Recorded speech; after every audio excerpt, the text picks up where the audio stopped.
What's up, everybody? There's this article that's been making the rounds. It was written by Maria Franz Blow, a member of Reform and Revolution DSA. It was shared a couple days ago on the 17th, and there's much ado about it, as you can tell by the quotes.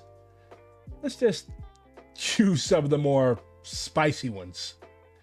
This is what happens when U.S. Marxists ignore the Caribbean entirely outside Cuba. If they put Cuba in its regional context, what Cuba's accomplished is remarkable. I agree. In actuality, this article calls for Cuba to become the Dominican Republic, i.e. a neoliberal hellscape. Piss off. Is that histrionics, or does the article actually say that? The fact that this very mild critique of the state of modern Cuba is making people so mad is ridiculous. The accusations of this being Americans dictating how to do socialism to Cubans is absurd when the article is focusing on a critical left in Cuba itself. If you all watched me last night, I played a very good reading of Huey P. Newton's account of his visit to China. And the Chinese, literally encouraged him to criticize them. So glad to catch you live finally. So glad you could catch me live. But am I saying that there can be no critique of Cuba or any other actually existing socialism from within the United States? No. But what I am saying is that when we talk about Cuba, we have to keep in mind that our country is literally oppressing this country, okay? Cuba has not been able to develop as it should along its socialist path because we're literally choking it to death. So any discourse, any critique should be made with that in mind. And then second of all, who is this? Is the Communist Party of Cuba going to just sit and be like, oh, the Americans have criticized us, we must change our ways? No, it's intellectual masturbation, honestly. That's what a lot of this stuff reads as. I'm a Maoist, okay? I'm used to critiques of Cuba. I used to get into it with other Maoists. Well, I would call them Gonzaloites, people who thought that Gonzalo was God walking the earth. Well, actually, he's ashes. But anyways, I used to say shit like Fidel Castro was a fascist, a literal German-style fascist of Hitler type. And there should be a protracted people's war in Cuba. Didn't they already have one? Anyways, but shit like that. So I get it, okay? I understand all of the critiques, but they are meaningless. They are pointless. The purpose of American leftists engaging with Cuba should be, one, support. Critical support, that's literally what it means. Be yeah, there's shit going on down there that my particular ideological tradition does not support. But, as Jack said, Cuba should is pointless until we end the blockade. Jack, when are you going to come on and co-host with me? Good hanging out in chat, buddy. Sudip Bhattacharya says, the article contradicts itself. It's mentioned that the Cuban government literally sought to mobilize people on important issues as it relates to the family. To just call it a repressive bureaucracy when it also provides what people need to live doesn't make sense. And I'm a Maoist, so I have to plug the universality of cultural revolution. Yeah, a lot of socialist countries, a lot of countries that we would stupidly call communist, there isn't any such thing as a communist country because communism is, by definition, a stateless, classless, moneyless society. But, anyways, of course, I'd love to have you on, Jack. Gotta support my gays. Anyways, yeah, there have been bureaucracies that have unfortunately been set up, and cultural revolution has as its purpose, not overthrowing the government. We're not supporting regime change here. Does the article support regime change? We'll find out in a second. But getting rid of this hardened bureaucracy, and a major slogan of workers during the Cultural Revolution was, where are our cadres hammers? So in a Maoist-run society, a society governed along the principles of Marxism, Leninism, Maoism, the fuck would you wish me happy President's Day for? Do you know anything about me? Why the fuck would I? Well, actually, I do get double pay. I work tomorrow. But, anyways. So yeah. Where are our cadres hammers? There's not going to be any, sitting up in an office and be oh, I'm a super serious, important cadre. I don't have to get my hands dirty. No. Workers should engage in the management of society. Workers should engage in politics, and cadres and party members and party officials should engage in labor. That's how you prevent a bureaucracy from arising. North America desperately needs a legitimate Marxist central body capable of issuing a fatwa on anyone using the phrase repressive bureaucracy. Buddy Noah from LA says, many critiques of this article, but I think the part that most rubs me the wrong way is that it posits our role internationally as essentially debate bureaus. And I think it's incredibly pompous to pretend like we're the only judges of what socialism is legitimate. Oh, very good, Noah. Noah also recommended me the class war veteran hat. I also think it's disrespectful to the International Committee and the organizers, and also that the recommendations are unworkable. I'm sorry, we're now tacking 2 additional days onto every delegation to meet with every left podcaster we can find. For what it's worth, I'm not sure if I said this as explicitly on WTYP, but my take is that these debates are meaningless while the embargo is still on. Cuban politics simply cannot progress so long as the United States has the country under siege. Theoretical puffery like this is a waste of time. I wouldn't call it wholly a waste of time. It's important to educate ourselves, but let's read the article in full. Well, first of all, this was published by a caucus called Reform and Revolution. Apparently they're Trots. So they headline this with, it is our duty to fight the U.S. embargo on Cuba. Okay, good so far. Our aim, though, must be to empower Cuban workers. Okay, this is chauvinist. Like, only Cuban workers can empower Cuban workers. Like, how can we, like, the United States hasn't achieved socialism. Like, the socialist movement in this country it's a mess. It's a mess. So how can we, if we can't even, if we're not even empowered ourselves, how the fuck can we empower Cuban workers to win democratic control of society? Well, what does this mean? Instead of pretending that they already do under a repressive bureaucracy. Oh dear. Oh dear, my stomach hurts.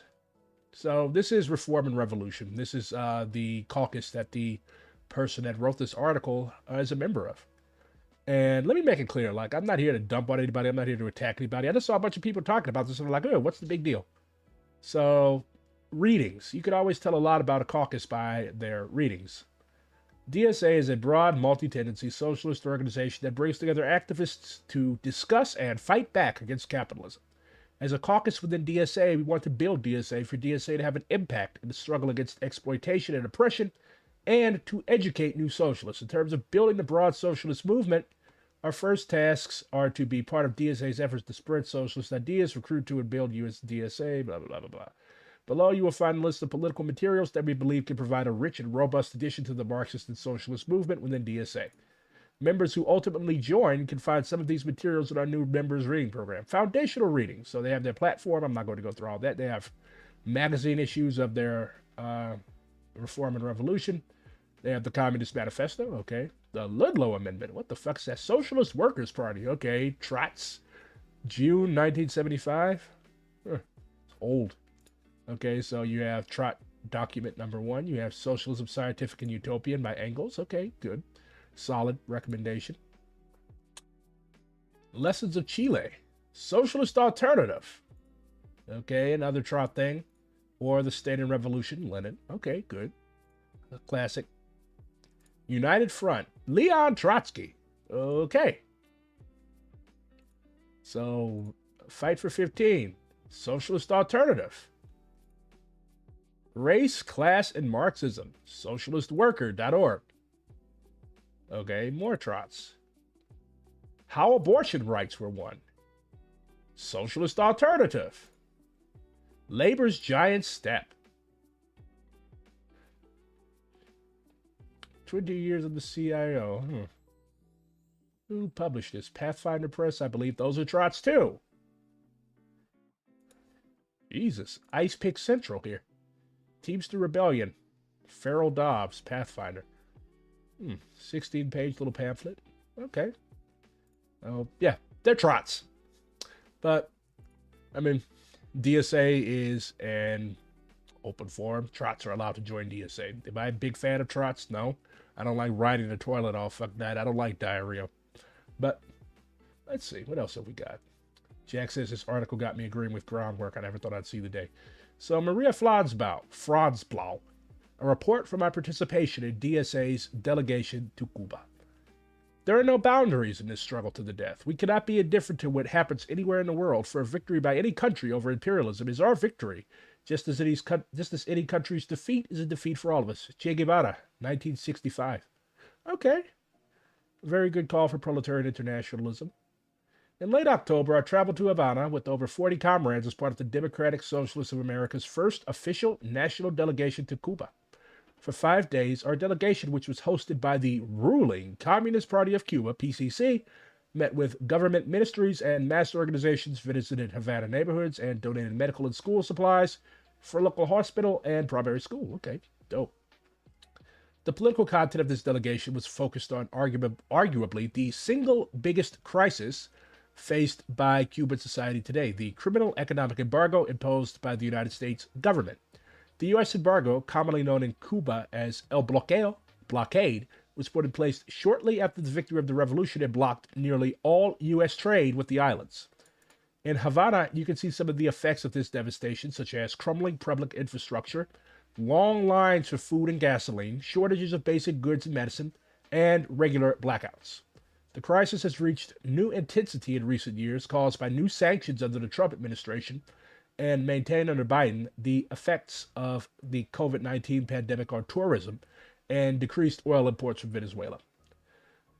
In response, Cuba's government has chosen to allow a greater presence of private businesses on the island and officially recognized both private property and foreign direct investment in their 2019 constitution. As a Maoist, yeah, my antennas are going up. But again, I'm an American. My country is literally responsible for the shit that's going on in Cuba. They're the reason why Cuba's having to do this stuff, because we've been strangling the development process. During our delegation, due to the U.S. sanctions barring American citizens from spending at Cuban state-owned enterprises, we saw several private shops, restaurants, and hotels in Havana. These businesses are primarily targeted at tourists and have introduced greater social inequality to the island, though to a much lesser degree than in capitalist nations. So Cuba has capitalist elements, but again, they were forced to. Like, their biggest trade partner was the Soviet Union, which no longer exists. So they had a special period during the 90s where they literally developed like very innovative stuff, especially around like hydroponics and growing their own food and stuff like that.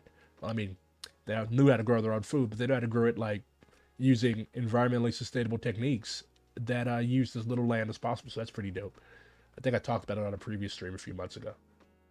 Revisionism always devolves into fascism. Cuba will end up at like Haiti, Cuba, Jamaica, and Dominica soon. I doubt that very highly.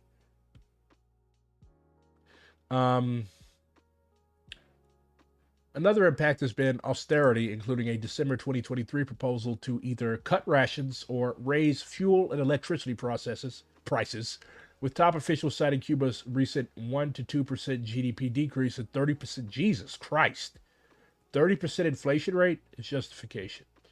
But there's a second aspect of the crisis which we did not focus on during this delegation, a crisis of political legitimacy. Cuba's government is a regime. Okay, why the fuck are you calling it a regime? Don't do that. Don't do that.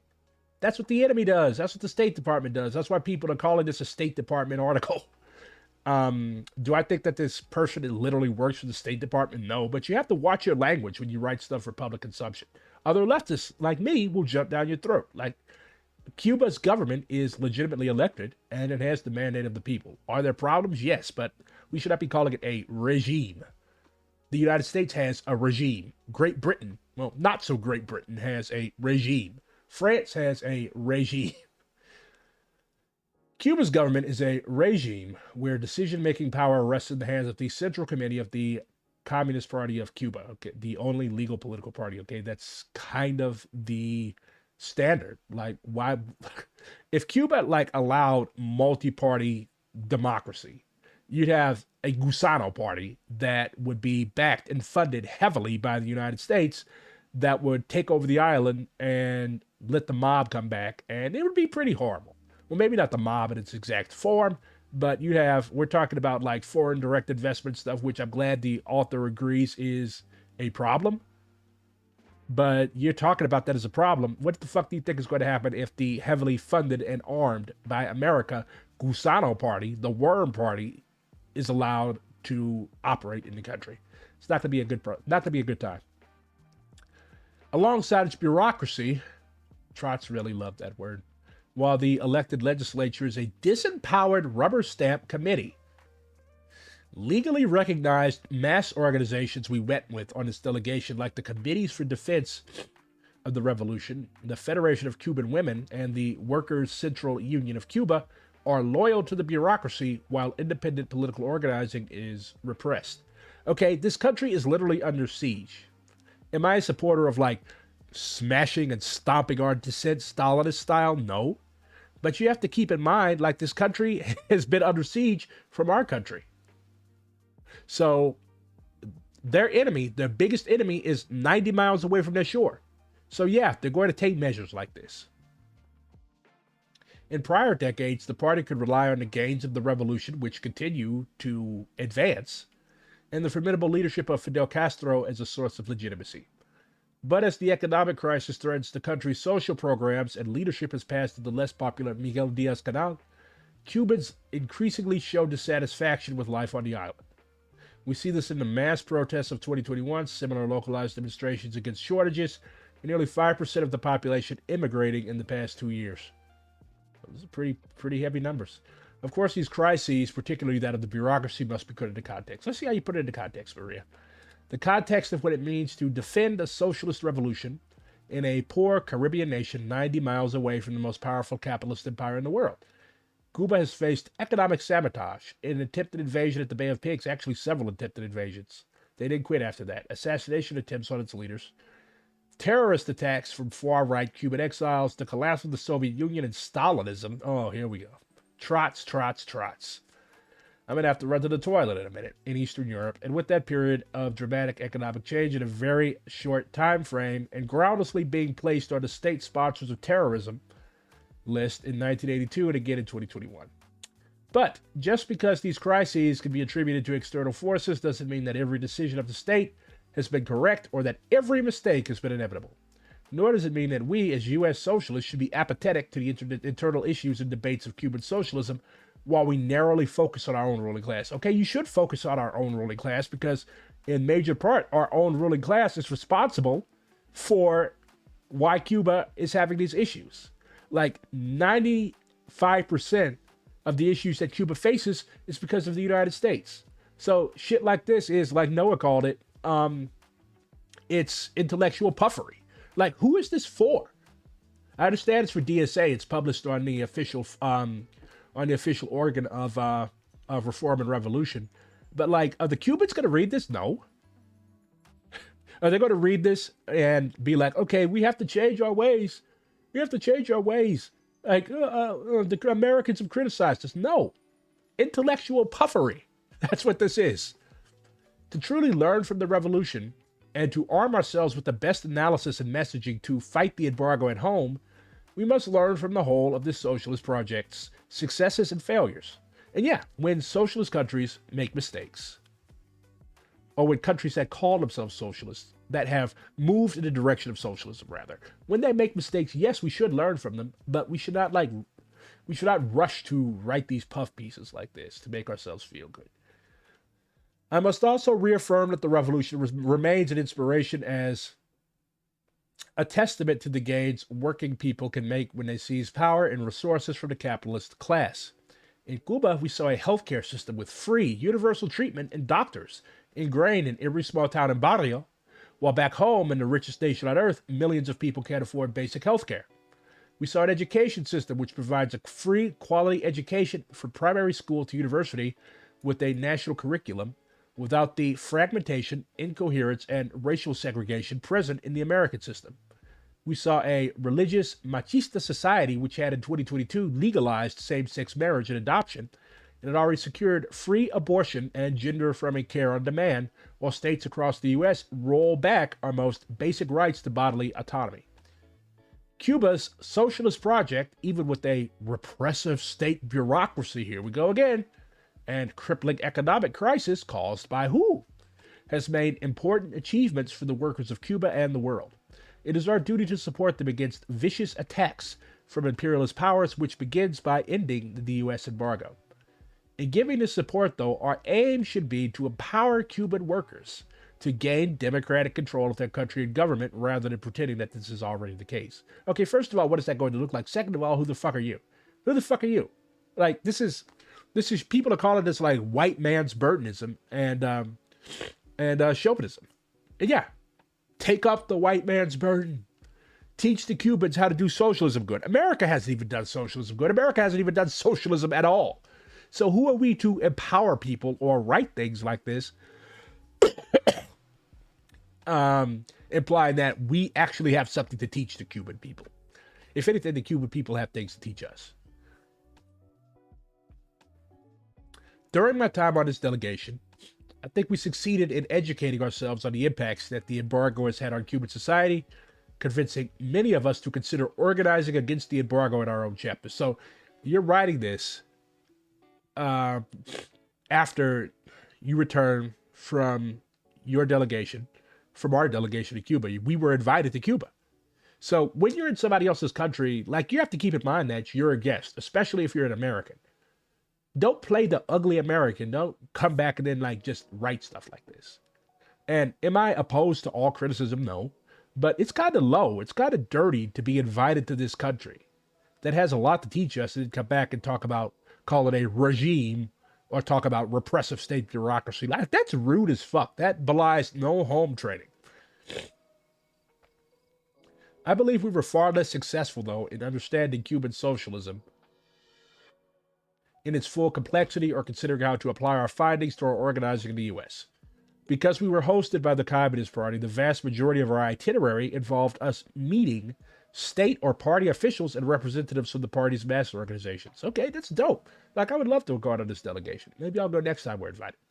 These meetings mostly consisted of us receiving lectures followed by a Q&A period, instead of any even exchange of ideas. Okay, what even exchange? What even exchange? You're in these people's country. You're talking to their political leadership. You're talking to members of their mass organizations. Like, what exactly do Americans have to teach them? There is no even exchange of ideas because we are not their equals. We're there to learn. We're there to learn. We're there to express solidarity, and we're there to learn what we can bring back to the United States. So you have, and going back to this, like, we consider convincing many of us to consider organizing against the embargo. So you're implying that in chapters that there is no organizing against the embargo, but you come here and you write this this intellectual puffery. Thank you, Noah, for giving me that term if you're watching this. On several occasions, comrades asked our Cuban counterparts for advice on our own organizing, and consistently we were met with non-answer. Why are you, bro? Most of these people have never been to the United States. What advice do they have to, what advice do they have to give us? What advice do you have to give them? Like, she wrote this. It's obviously a very well thought out piece, but it's simultaneously a very poorly thought out piece. We were met with non-answers because they don't fucking know. They can't offer you. You want these people to carry your revolution and theirs as well? Bro. Sis, come on. Come on, man. And yes, I understand that the individual that wrote this is a trans woman. I'm using man as a, like, hey man, what's up? I'm not purposefully misgendering a trans comrade. I would not do that. I'm not an evil person like that. At no point in our itinerary did we meet with independent, critical, or alternative leftist voices, and criticisms of the country's bureaucratic political structures were almost entirely absent. Of course, like, what do you expect these CCP Cuban Communist Party? I guess it can't be CCP. What do you expect the CCP to do? What do you expect these mass organization members to do? Like, bring a bunch of foreigners, bring a bunch of Americans to their country, and then criticize their government? That's not going to happen. For this reason, I sought out and organized 3 meetings with critical leftists entirely separate from the official itinerary. So that's a contradiction there. This is a country with a supposedly repressive state bureaucracy, yet you're allowed to meet with people who are critical of the regime, as you call it. It's puffery. Puffery, puffery, puffery. While I give credit to the delegation organizers for never impeding my efforts and encouraging all of us to ask challenging questions, there was no intentional effort to introduce the critical perspective. Like, these people are literally under siege. They've got bigger problems. They have bigger things to worry about than your critical perspective. Layla Khaled actually went through something similar. A bunch of German and French and British students came to the Middle East. I think they were in Jordan in a camp or something. And they were training, and she just talks about like how unserious these people were, like all of their critiques of nationalism. Hold on, let me find it. Layla Khaled, Western students. Here we go. This is from her autobiography. I finally relented. Wait, no. Let's start here. The training schedule was exacting, but occasionally left us time for a little fun. We were entertaining a group of foreign students trying to lead a Bedouin kind of life in order to politicize our Bedouin population. The students had been attending an international solidarity meeting in Amman, the capital of Jordan, held under the auspices of the General Union of Palestinian Students. Most were graduates of the 1968 university upheavals in the West. We found it very amusing that they honestly believed they were making a revolution if they undressed in public, seized the university building, or shouted an obscenity at bureaucrats. I was initially opposed and refused to talk to them, even though some believed in violent revolution, because I did not want to be another experimental guinea pig to Westerners. I finally relented and am glad that I did. That ought to be fuck with my music a little bit. You all deserve the best tunes. I don't want it to blow your ears up. I finally relented and I'm glad I did. I hadn't met Western revolutionaries before. It turned out they represented an unfamiliar cultural rather than a political phenomenon.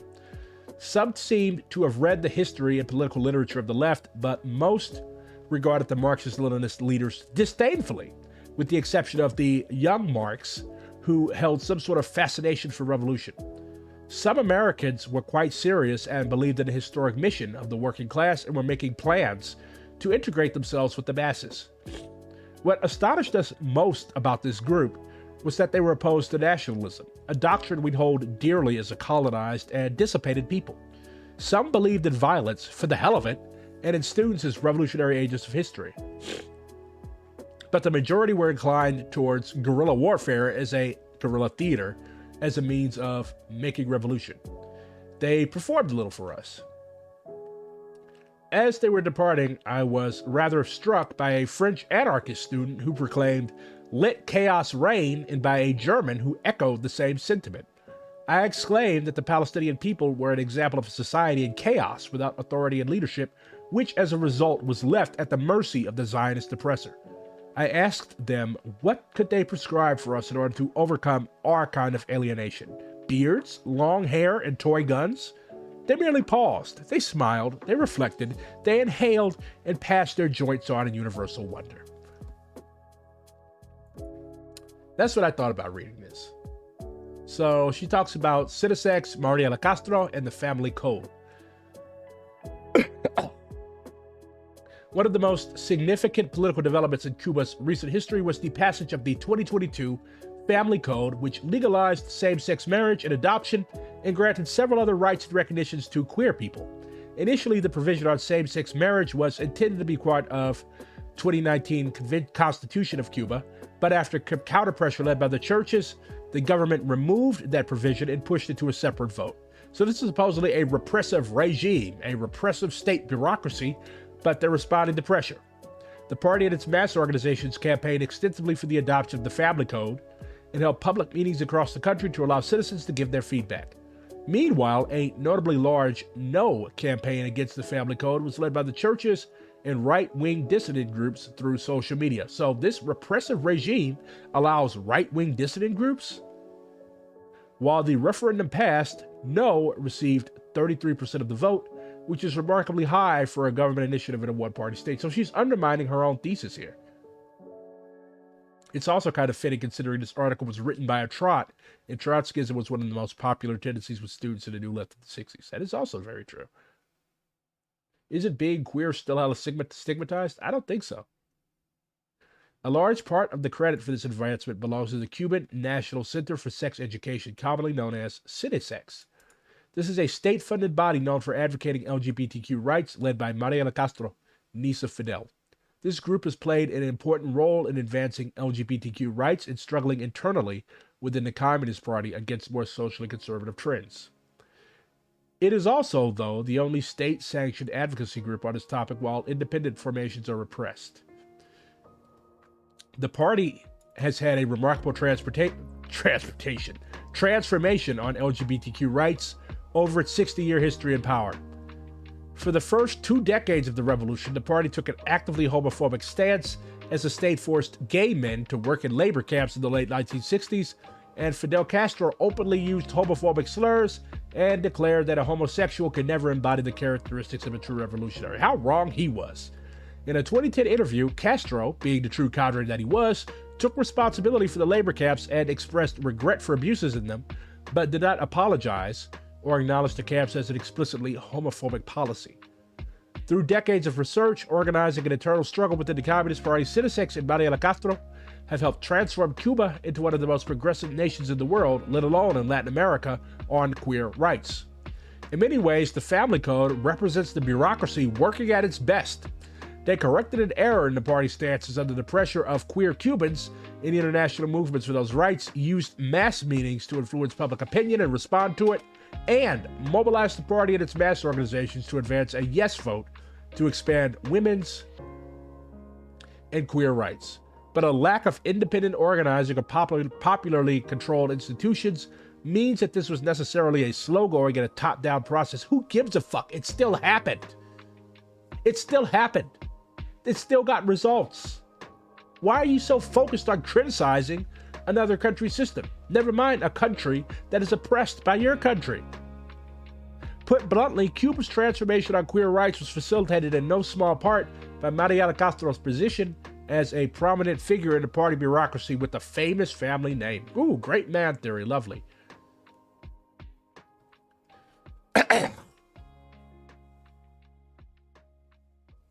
So they visited the center on their second day in Havana and heard a lecture from Mariela Castro about the history of CINESEX and of women's and queer rights in Cuba. During the question and answer segment, one comrade asked for any advice Castro could give to U.S. socialists fighting for queer rights. Again, why are you expecting people in countries that are oppressed by your country to carry out the work of your revolution? Social investigation and class analysis. You learn these things through carrying out struggle.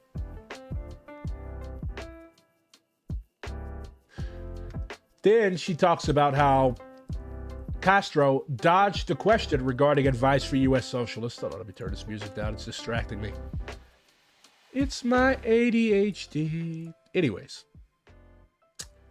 She mostly dodged the question regarding advice for U.S. socialists, and she opted instead to describe her internal struggles within the Communist Party on this topic. Okay, because that's what she knows about. She doesn't know shit about the United States. She does. Okay, a good communist does not talk about things that they haven't investigated or that they have no first-hand experience in. Why the fuck would she talk about what's going on in the United States when she's not from here? Same time, why are you talking about like what's going on in Cuba when you went there for a visit and yeah, you got some experience under your belt? But this is why people are calling it unnecessarily chauvinist. You're basically saying that, okay, American leftists are incompetent. We can't put our own movement together. So we came down here and asked you to do our labor for us. I don't even think it's a bad question, but the framing as she dodged seems very sus. Yeah, it's like bad faith. She told of how she found the old writings from her mother, the revolutionary Vilma Espín, in support of same-sex marriage and used it to argue for the party to support same-sex marriage. She went on to describe the process of winning LGBTQ rights as a slow, gradual, consensus-building project rather than a rapid activist struggle. I mean, that's how it worked in the United States. That's how it worked in the United States. Like Obergefell, the legalization of our marriages as gay people, queer people, all across this country. Like, that was the product of years, decades of organizing. It took a century for us to win full rights in this country, and even now, they're being rolled back. Focus on yourself. Remove the board from your own eye before you criticize the speck in your small neighbors. Using old family documents to make an argument with the top party branch. Jesus Christ. Beautiful building, by the way. This is their Congress. The unsteady balance of democracy in the National Assembly. Why aren't you talking about the unsteady balance of democracy in the American Congress?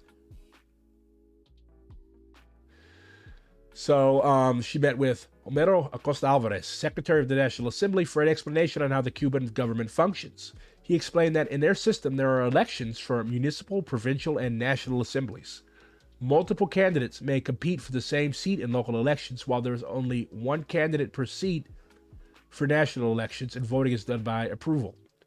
The NCC approves candidates for each race, and parties are technically prohibited from campaigning. This, he argued, was proof that the country has democratic processes for working people to engage with. In reality, though, the complete ban on the existence of other left-wing parties and strict restrictions on independent organizing means that the Communist Party bureaucracy dominates political life with very little check on their power. Okay, even if we admit that this is true, even if I give her this, it's still more democratic than what we have. We have one party. We have one party, the party of the bourgeoisie. So coming from a place like this and then acting like you know what type of democracy is best for the Cuban people, again, it's indescribably arrogant.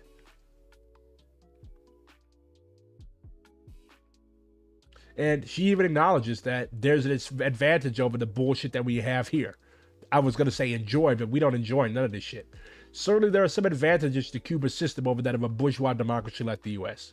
While U.S. workers enjoy certain civil liberties like the rights of free association and assembly, actually, that's being rolled back. Check out what's going on over Cop City. Our government still allows corporations and wealthy people to spend unchecked amounts to influence elections, denies millions of felons and immigrants the right to vote, strips women and queer people of the right to control our own bodies, and leaves tens of millions impoverished and lacking health care and stable housing.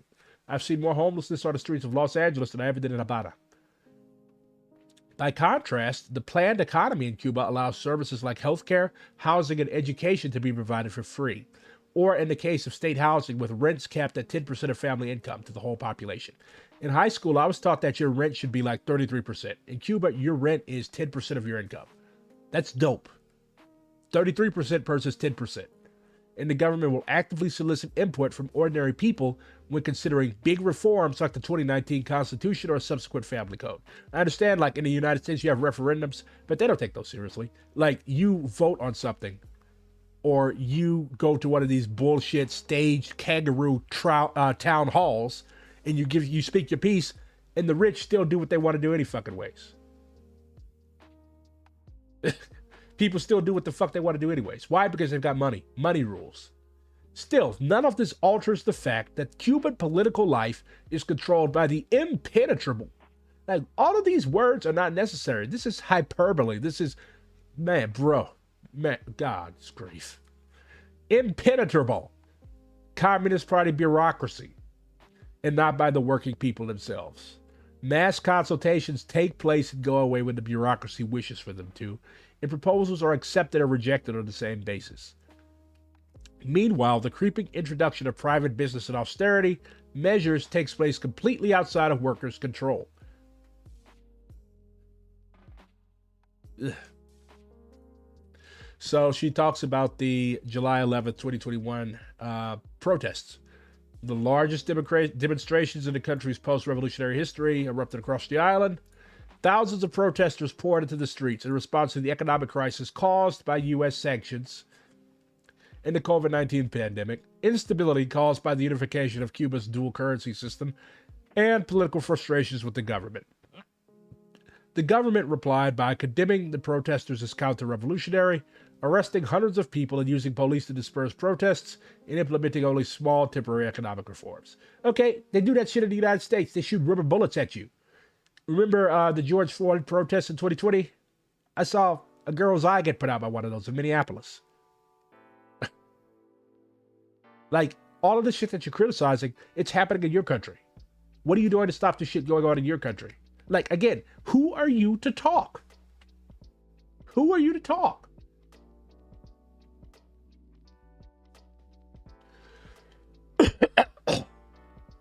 So she goes on. During the Q&A, I asked the following question to Alvarez. In 21, there were mass protests again across the whole island of Cuba. While it is true that many on the far right supported these protests and Washington cheered it on, the protests also involved thousands of ordinary Cubans, workers, feminists, socialists, and members of the CPC. Many participants of the CPC from 2021 remain in prison today. How should Cubans who support the revolution but have criticism of the government make their voices heard? He began his answer by condemning the U.S. embargo for triggering the conditions which brought about the protests before addressing my points. He said of the government that we don't prosecute ideas, we persecute actions. We don't persecute ideas, we persecute actions. He said that the people still in prison aren't there for protesting, they are there for vandalism and destruction of property. He briefly argued that at the end that critical citizens have a right to express their views at every level of society already, though he didn't elaborate on what those avenues look like, because he doesn't owe you shit. You're in this man's country criticizing him.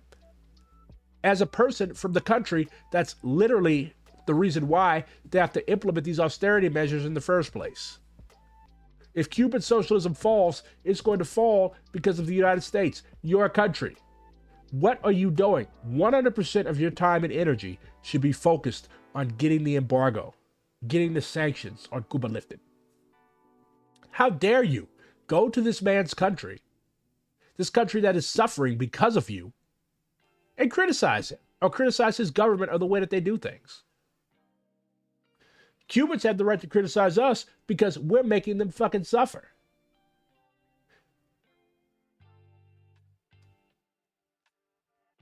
So she goes on to introduce the critical left in Cuba. It is true that the Cuban economy is facing a historic crisis due to large part to the U.S. embargo and sanctions. No, due entirely, not in large part, due almost entirely to embargo and sanctions. And that the government is increasingly unpopular and facing a crisis of legitimacy. But that doesn't mean that most Cubans support right-wing proposals to strangle the island's economy. Support for the U.S. embargo is completely marginal. No, it's non-existent. There is no support for the U.S. embargo in Cuba. Jesus Christ, fucking trots. Its support for a U.S.-led military intervention like that proposed by Miami Mayor Francis Suarez is non-existent, just like support for the U.S. embargo. The reality is that there are still millions of Cubans who support socialism and the revolution, and may even criticize the PCC from a left-wing perspective. Okay, yeah, that's true. One example of this is that in the first draft of the 2019 Constitution, the government had cut out the mention of communism as the revolution's goal, only to add it again in response to grassroots pressure from everyday Cubans who attended the town halls to give their input. So this is a repressive bureaucracy, a repressive, horrible, Stalinist bureaucracy, but it responds. She's referred many times to how the government responds to grassroots pressure. During my time in Havana, I made contact with several members of what is often called Cuba's critical left, a term used to refer to left-wing activists, journalists, intellectuals, and everyday people who are critical either of certain policies of the PCC or broader systemic issues in the party bureaucracy. I organized 3 meetings, 2 with independent journalist Michael Vivero and 1 with members of the leftist Latiza Collective. I also spoke to and attempted to meet with the Marxist writer Frank Garcia Hernandez, but could not arrange it while I was in Cuba, Havana. So the thing is, yes, Cubans have the right to criticize their government. Cubans have the right to criticize their government. But for an American to take these, and yes, these ideas should be promoted. They should be spread. But you cannot take it and try to come to your Trotskyite bullshit conclusions. That's unprincipled manipulation and use of these people's very real and very valid criticisms of things that are going on in their country. These are Cubans. They have the right to say whatever the fuck they want about their government. You don't. Still, I noticed 3 common themes. The people I spoke to are socialists who are committed to revolutionary ideals. They resolutely oppose the U.S. embargo on Cuba and reject any imperialist aggression against their country. And three, while they all want some degree of economic and political reform, none support a regime change in Cuba, as that would open the door for a capitalist restoration on the island.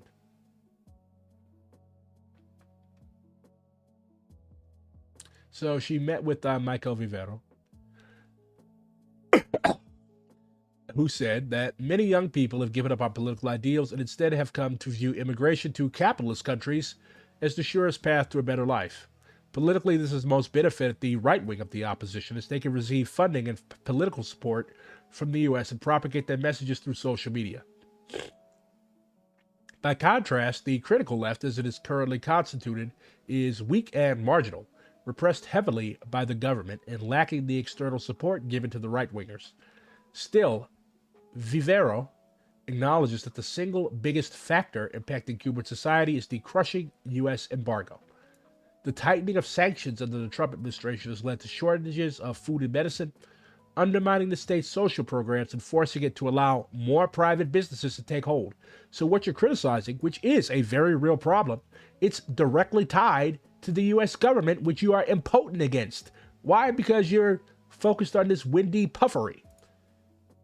While Vivero argues that there are still changes the government can make immediately, such as the release of political prisoners and allowing greater freedom of association, okay, those are reforms that would be good. The most systemic change must happen through a change of policy in the United States. Absent that, the most likely possibilities for Cuba's future would be, one, a Chinese-style mixed economy, which would significantly increase inequality and leave workers without a democratic voice, or two, a full capitalist restoration, which would be a world historic disaster for the working class. Okay, he's right. Honestly, I'm looking more at one. Regarding cinesex, which I had visited earlier that day, Vivero said he had mixed views. As a queer person himself, he chafes at the tendency of Mariela Castro, a cisgender heterosexual woman, to purport to speak on behalf of Cuba's queer community while independent organizers are suppressed. Okay, that's a pretty fair gripe. In 2019, he was one of several organizers of an independent pride rally in Havana, after the government abruptly canceled the state-sanctioned march, and the protest was denounced by cinesex as a provocation. Still, he argues that cinesex's role is a positive one.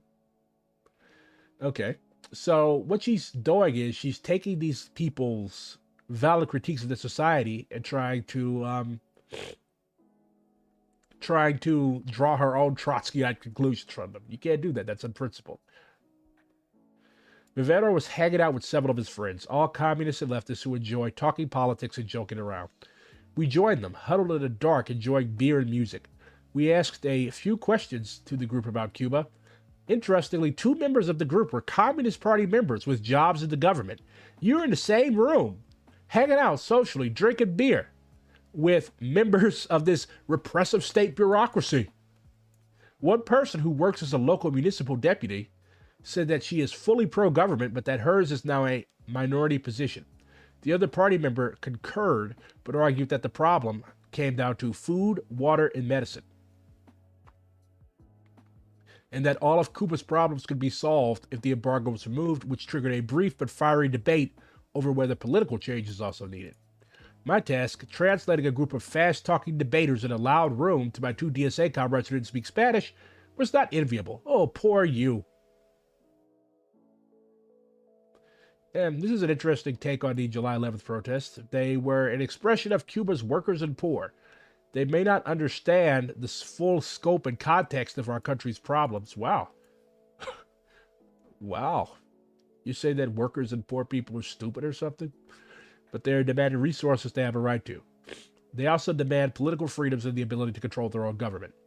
The protests were also against the capitalist policies of the Cuban government. People are angry that our government is building hotels when we don't have food.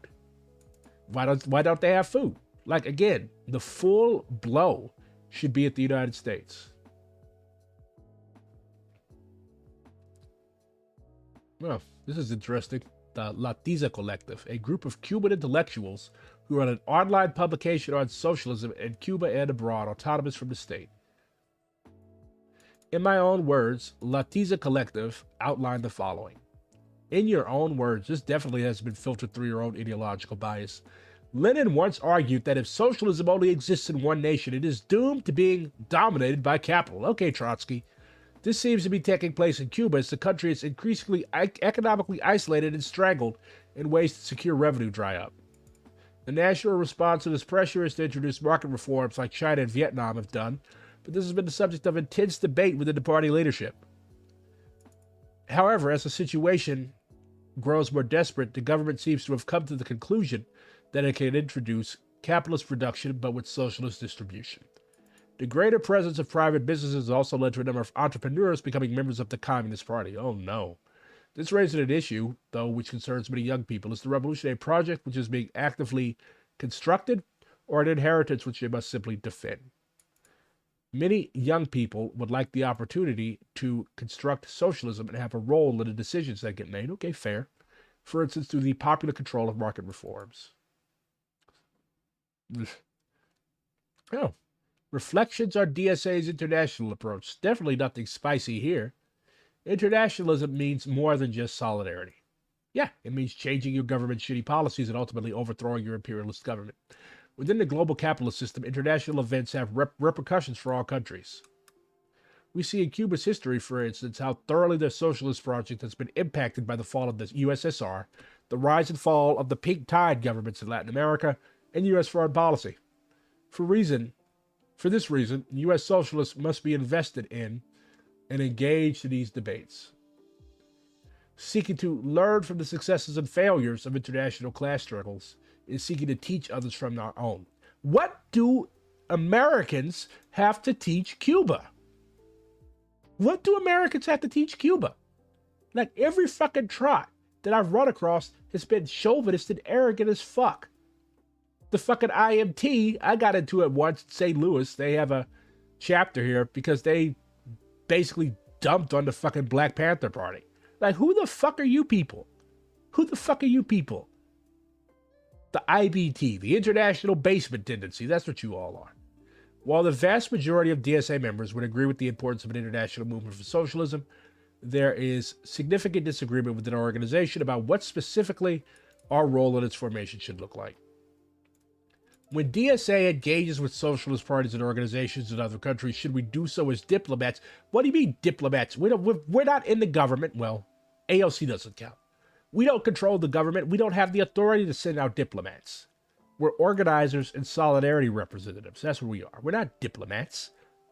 Diplomats have the ability to impact their country's policies.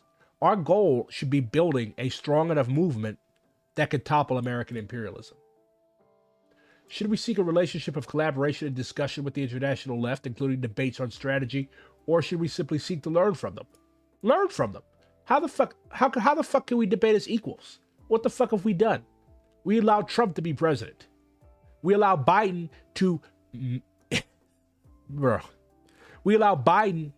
to massacre Gaza, massacre the West Bank, and commit genocide without, or what all we can do? Oh, ceasefire now! Ceasefire now! Ceasefire now! That's America. That's the American left. What the fuck do we have to, how can we debate? How can we debate? What practice have we got under our belt? Ceasefire now! Ceasefire now! Where's the fucking ceasefire? Why are weapons and shit still pouring into fucking Israel? We're a fucking joke worldwide because we live in the world's #1 imperialist power and we ain't done shit. We ain't done shit. The Palestinian masses themselves are the vanguard of this struggle. The black masses themselves are the vanguard of this struggle in organizations built by them. We have to get our shit together before we can even talk about debate on strategy. Shit, the American left doesn't even have strategies. It has 30. We don't even have a unified strategy. Who the fuck can we debate with? Should our fight against U.S. imperialism be our only focus? Yes. Or do we recognize that fight is our primary target in the global struggle against the international capitalist class? I would argue that historically the approach of the DSA's International Committee has taken a campist approach to this debate. Campist how? In this respect, the primary contradiction in international politics is not between an international working class and an international capitalist class, but between the imperial camp led by the U.S. as bulwarks of global capital and the anti-imperial camp of nations which challenge U.S. hegemony. I'm somewhere in the middle. Yes, the U.S. is the leader of the world imperialist camp, but we also have a junior imperialist camp, which Russia and China are leading. But this doesn't mean that we should just idly sit on our hands in the United States and throw invective at Russia and China. We have to take down our own imperialism. Who's going to take down Russian and Chinese imperialism? Russians and Chinese themselves. Our words from the United States mean nothing. Zero, zilch, nada. Nobody cares. Nobody gives a fuck. We are irrelevant on the world stage. Why? Because we're not able to stop horrible shit that's happening. The global left, the global working class that you're talking about does not take us seriously because we are not worthy of being taken seriously. We haven't done shit. 30,000 Palestinians dead. We're as effective as my fucking pinky finger. We march through the streets. Like I saw these flyers go out. Oh, all out for Rafah. Hands off Rafah. Okay, the Israelis are landing, throwing fucking blade bombs out. Shit that severs your arms and legs. Hands are on Rafah. Okay? You can't call for hands off Rafah and walk around the street. There's holes in the soles of your shoes. Hands are still on Rafah. It's still happening. We need to do something else. God.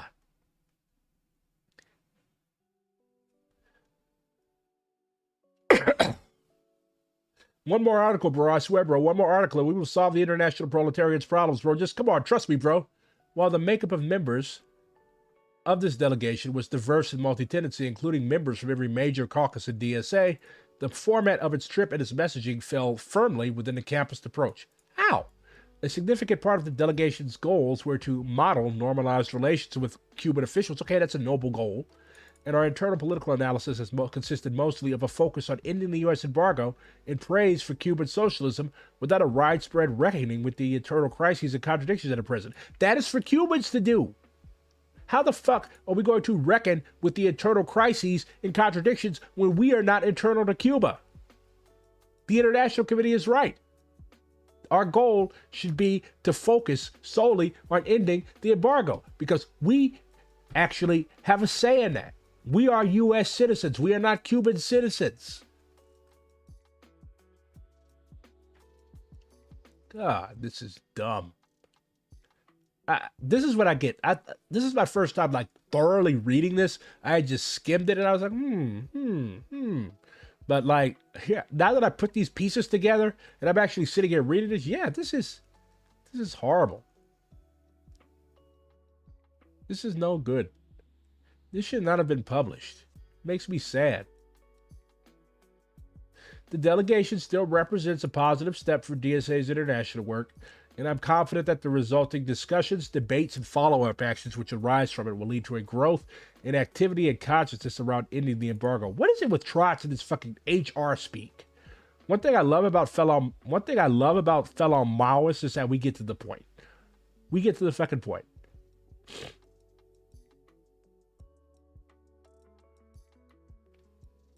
The first weakness is in our analysis and understanding of Cuban socialism. There's no shortage of inspiration we can draw from positively appraising the revolution's gains in literacy, healthcare, education, and more. We should not de-emphasize the role of the brutal U.S. embargo in the country's crises.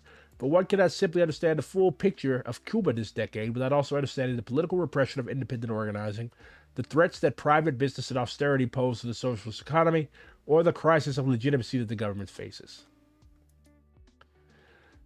Okay. Second, it limits the effectiveness of our external messaging and organizing, especially in regions of the country with very large Hispanic and Cuban American populations.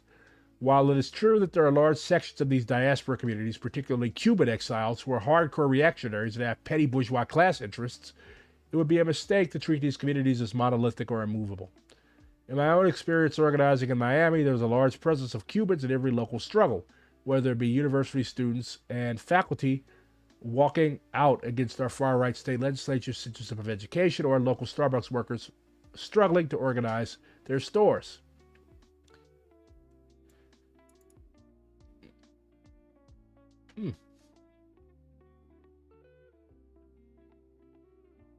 Third, and perhaps most jarringly, it doesn't appear to me that we learned very many lessons which could be applied to organizing against the embargo in the U.S. We certainly raised the delegation's consciousness and degree of knowledge about the embargo in Cuban politics generally. Okay, good. It was successful then. And many of us are already bringing these lessons back to our chapters and our communities, but we didn't learn very much that could inform our practical organizing strategy. And we didn't trade ideas or tactics between ourselves and our Cuban counterparts, because y'all are not equals. We are not equals with them. Hey. So, what did she take away from this? Our delegations, if they are not for a discrete purpose like observing an election, should include longer meetings between DSA members and members of other parties and organizations. Instead of solely hearing lectures, I mean, you are there to learn, are you not? We should have more collaborative discussions where we learn about each other's organizing conditions and trade ideas. What are they supposed to tell you? Are they supposed to train you in espionage, infiltration? Where we can learn from each other, we should seek to. Where we disagree on key issues, we should feel free to discuss and debate these matters in a comradely way. So you really expect these people to invite you to their country so you can insult them and argue with them? No, they're just not going to invite people like you. We should place a high priority on hearing a diverse array of socialist perspectives. This means that we should engage with both ruling leftist parties and left-wing critics in opposition. We should work to keep DSA members informed of events and perspectives from across the world on a regular basis, not just in moments of great triumph or crisis. For example, if a country in Latin America elects a socialist head of state, we should not only celebrate but also host calls following up on current events in that country. Okay, that's true. That's good. We should also be critical of socialist and anti-imperialist forces when necessary. Most times, this should take place internally when other parties take actions we disagree with strategically. But when a leftist party actively betrays socialist principles, such as by attacking abortion rights or by supporting Israeli apartheid, we should be willing to make our disagreements public. Okay, true. As for reactionary anti-communist forces like the governments of Iran or Russia, or groups like Hamas and the Houthis, what about your own fucking government? Why are you... She condemned Hamas. God help me, she condemned Hamas. And the Houthis. The Houthis. They're doing the shit that you're supposed to be doing while you're running your mouth and typing this trash. We should make crystal clear our fierce opposition to their politics, while also condemning imperialist aggression against them.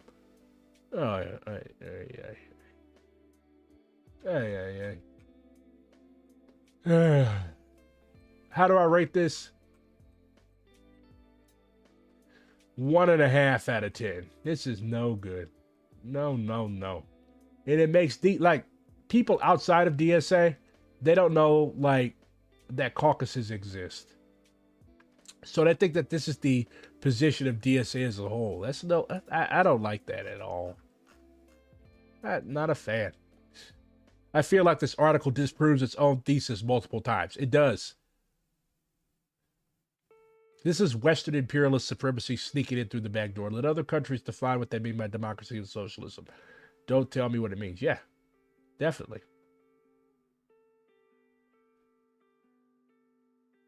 No one is pretending anything. Revolution is a process that Cuba and other socialist countries have only pursued with M16s at their back. There was very little, if any, honest engagement with the positionality of being from the country that holds those M16s. I agree. This is why workers who want to fight for a better world for humanity should join the CPUSA. No, don't join the party that literally endorses the Democrats every election. Love it when a gringo's 5-day trip to a country for the first time ends with them definitively declaring what U.S. leftists must do for the people of that country whose repressive system has guaranteed rights ours will never. Can't stand y'all patronizing ass clowns. Author's suggestions are trips should include other countries listening to American ideas instead of lecturing Americans the Americans should show support for dissidents in host countries, and the U.S. should take a not USA, not host country, but socialism position. Yeah, typical fucking Trot shit. I'm not a fan of this. It's no good. Like Fauci Koresh said, all respect to Maria, but much of the article feels like, here's my personal opinion on this thing I saw. Here are several things that disprove that, but also they actually prove my point. Yeah, I agree. That's pretty much my summation of this. I've loved seeing all of the CPUSA folks be like, so anyways, join CPUSA like their org isn't even more of a shit show. No, join DSA. We're not all like this. Do better. When somebody invites you to their country, when you're from the United States and the United States oppresses your country, you need to show support. You need to help them. You need to be in solidarity for them, and you need to get your country's boot off their fucking neck. That's my take on all this. Nice. I'm going to eat an almond joy to purge that from me. Oh yeah, Fauci. I'm on solidarity dudes now. I have been for like a month. It was actually Jack from Salt Lake City that talked me into him.